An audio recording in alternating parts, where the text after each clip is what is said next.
Bora lá, meu povo, que tem muita informação sobre o nosso tricolor de aço pra vocês. A atualização sobre Santos, Pedro Raul e reforços. Santos sai ou fica no Fortaleza? Pedro Raul será a moeda de troca do Corinthians? E reforços, quais as prioridades do Fortaleza para a janela do meio do ano? E mais, segundo a imprensa, elenco do Leão começa a dar resposta após 3 derrotas seguidas. Os desfalques para o confronto contra o Atlético Mineiro, a recuperação do meia Caleb e a situação do gramado da Arena Castelão. Tudo isso e muito mais você confere a partir de agora, então já sabe, papoca o dedo no like. O like é muito importante para fortalecer o nosso trabalho. Se inscreve no canal se ainda não for inscrito e vem com a gente!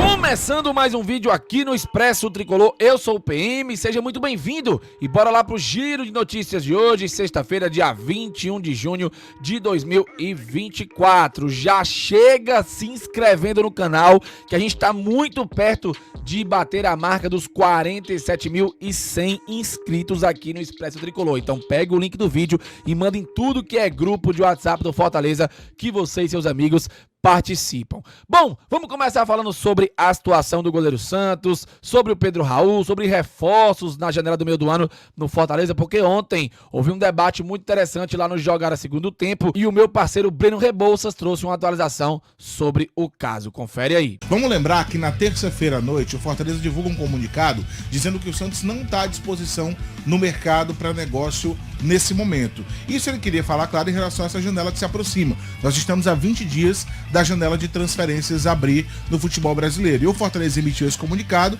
porque havia uma especulação de que o Corinthians estava interessado no Santos, de que já teria procurado o Fortaleza. A gente até conseguiu informação de que houve um contato inicial ali para sondar, para perguntar. O staff do jogador se interessou também pela negociação, porque o Santos no Fortaleza não está tendo espaço para jogar tanto assim. E a gente sabe que um cara do naipe do Santos e do valor que ele recebe, tê-lo no banco é um certo luxo por Fortaleza, mas por outro lado o Fortaleza também sabe que ele tem uma Série A longa pela frente, uma Copa Sul-Americana onde ele tem o objetivo de novo chegar numa final, e é importante você ter um goleiro tão qualificado como o João Ricardo para caso você não tenha o goleiro titular. Pois bem, depois desse comunicado, a Itatiaia divulgou hoje pela manhã que o Corinthians estaria disposto a envolver o atacante Pedro Raul numa negociação para ter o Santos, depois que o Fortaleza já tinha manifestado o interesse, aliás, já tinha manifestado a situação de que não queria negociar o Santos na janela.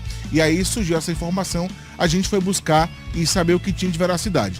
Primeiro de tudo, o Fortaleza diz que essa situação de oferecimento do Pedro Raul não chegou até o clube. Então, se o Pedro Raul foi oferecido pelo Corinthians, possivelmente eles tenham comunicado ao staff do Santos para que chegasse essa informação ao Fortaleza. Diretamente não houve esse oferecimento. Nesse momento não existe conversa. Já houve um contato das diretorias conversando a respeito do assunto, mas nesse momento não há uma negociação. Depois que o Fortaleza emitiu o comunicado dizendo que o Santos não está no mercado, não há uma negociação vigente. Mas é claro, tem 20 dias até a janela abrir. Daqui para lá pode ser que alguma coisa seja retomada. Nesse momento não é negociação e o Fortaleza diz que não recebeu nenhum comunicado do Corinthians falando, olha, tem o Pedro Raul aqui à disposição. Então, se o Corinthians está disposto a colocar o Pedro Raul no negócio, ele não fez um comunicado direto ao Fortaleza. E ainda assim, a informação que eu tenho é que o salário do Pedro Raul, ele é um salário muito alto para o que o Fortaleza costuma pagar aqui. Segundo a Itatiaia, é de superior a 700 mil. O Fortaleza diz que não paga esse salário para ninguém e não pagaria para o Pedro Raul. Então, se o Pedro Raul fosse envolvido na negociação com o Santos, para que ele fosse para o Corinthians e o Pedro Raul viesse, ainda teria que ver essa questão salarial. Ele baixaria, o Corinthians pagaria uma parte, tem que ver essa situação. Por 700 mil, nada feito. E eu também tive a informação de que o Fortaleza não tem centroavante como prioridade, pelo menos no momento, para o planejamento da janela que vai abrir agora no dia 10 de julho. Não é a prioridade. Pode até ser que traga, mas o Fortaleza tem outras prioridades de posição. Então, juntando tudo isso, o que a gente pode dizer? Há um interesse, especialmente do staff do Santos, nessa negociação, porque aqui ele não está tendo tanto espaço, mas o Fortaleza, por enquanto, não negocia com o Corinthians, não tem papo aberto nesse momento. Daqui para o dia 10, pode ser que algo seja retomado se o Corinthians oferecer alguma coisa ou tentar de novo com o Fortaleza algum negócio que o Fortaleza entende que é vantajoso. E essa situação do Pedro Raul, repito, Se o Corinthians tem interesse em disponibilizar o jogador, ele não comunicou isso ao Fortaleza até o momento. Eita, meu povo, eu quero a tua opinião. Comenta aqui abaixo sobre tudo isso. Acha que o Fortaleza deve negociar o Santos? E o Pedro Raul serve ou não como moeda de troca? E essa questão de não ter centroavante como prioridade na janela do meio do ano? Se não é centroavante, quais são as posições que o Fortaleza deve priorizar? Comenta aqui abaixo, tá? Agora vamos falar sobre Campeonato Brasileiro, porque a rodada 10 teve seu encerramento ontem com 3 jogos. O Vitória ganhou de 4-2 do Atlético Mineiro, o Flamengo ganhou de 2-1 do Bahia e o Palmeiras ganhou de 2-1 do Bragantino. E o Fortaleza permaneceu na 12ª colocação, 13 pontos, 9 jogos, um jogo a menos, que é contra o Criciúma, 3 vitórias, 4 empates e 2 derrotas, um saldo de -3. Então, essa é a situação do Leão, que está aí a 6 pontos da zona de rebaixamento, que tem ali o Vasco com 7 pontos, o Corinthians também tem 7, o Grêmio com 6 e o Fluminense com 6. Que zona de rebaixamento, hein? Ontem eu falei na live que se esses 4 caíssem, ia ser o maior rebaixamento da história do Campeonato Brasileiro, né? Com times grandes e campeões brasileiros. Então, seria realmente incrível aí, mas a gente sabe que tem muito campeonato pela frente. Mas vai que, né?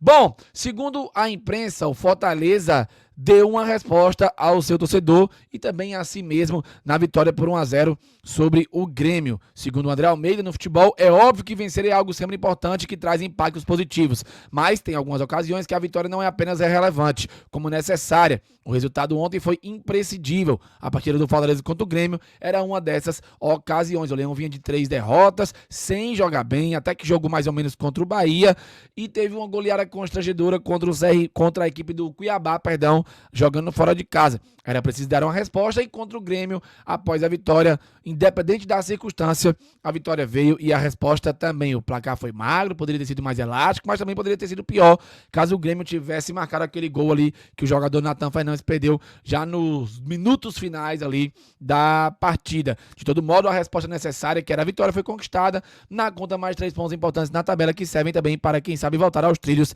depois de uma sequência de jogos ruins, tá? O problema é que o Fortaleza agora tem mais um jogador no departamento médico, né? O Matheus Rossetto integra aí a lista de jogadores lesionados, né? Uma pena. A gente já tem lá o Marinho, o Moisés e o Dudu. E agora o Rossetto entrou também para a lista de departamento médico. E eles são desfalques para o jogo com o Atlético Mineiro. Junto deles temos também o Lucero, né, que levou o 3º cartão amarelo, está suspenso, não joga. Em contrapartida, teremos o retorno do zagueiro Brits e do centroavante Renato Kaiser, que deve ser titular contra a equipe do Atlético Mineiro. Atlético Mineiro esse que ontem perdeu de 4-2 para o Vitória, levou 8 gols nos últimos 2 jogos e terá Hulk como ausência confirmada para o jogo contra o Atlético Mineiro. Ele ficou de fora do jogo de ontem junto com o Paulinho, também está fora por questões familiares agora do jogo contra o Fortaleza, mas o Paulinho retorna, então o Atlético Mineiro vai sem o Hulk para o jogo de domingo às 18h30. Lembrando que a sequência do Fortaleza encara o Galo lá na Arena MR não vê 18h30 do domingo, depois 9h30 da noite da quarta-feira que vem contra o Palmeiras e depois pega o Juventude no domingo que vem, na semana que vem, às 4 da tarde no Castelão e podendo ter transmissão da TV aberta. E aí encerra o mês de junho do Fortaleza. E o Caleb fez uma prevenção e planejamento e teve um fisioterapeuta particular na sua recuperação. Muito importante, porque o jogador, durante o período de recuperação, buscou a ajuda de um profissional especializado em prevenção de lesões de futebol e foi o fisioterapeuta Dr. Rodrigo Oliveira, que atuou em conjunto com departamentos de fisiologia, nutrição e fisioterapia do Clube do PC no processo de recuperação do meia. Segundo ele, o Caleb está recuperado, mas segue acompanhando de perto a situação do jogador para que ele não se lesione de novo. E aí, o Caleb será titular contra o Atlético Mineiro ou ainda é cedo? É uma possível lei do ex, né? Junto com Zé Wellison e outros. Comente a sua opinião aqui abaixo. E para finalizar, o gramado da Arena Castelão voltou a receber reparos um mês após as suas reformas. Os reparos foram feitos logo após o jogo contra o Grêmio. Ontem teve o jogo entre Ceará e Sport e o gramado também passou por mais reparos logo após o jogo do Ceará. Então vamos acompanhar de perto, porque teve muitas críticas, né? Devido à chuva que prejudicou o gramado, mas tudo indica que o gramado está sendo acompanhado de perto e vai ser sempre reparado após os jogos dos times cearenses. Bom, moçada, é isso. Videozinho rápido. Curtiu, deixa o like, se inscreve no canal. A gente se encontra mais tarde na nossa live tradicional. Valeu, falou e tamo junto!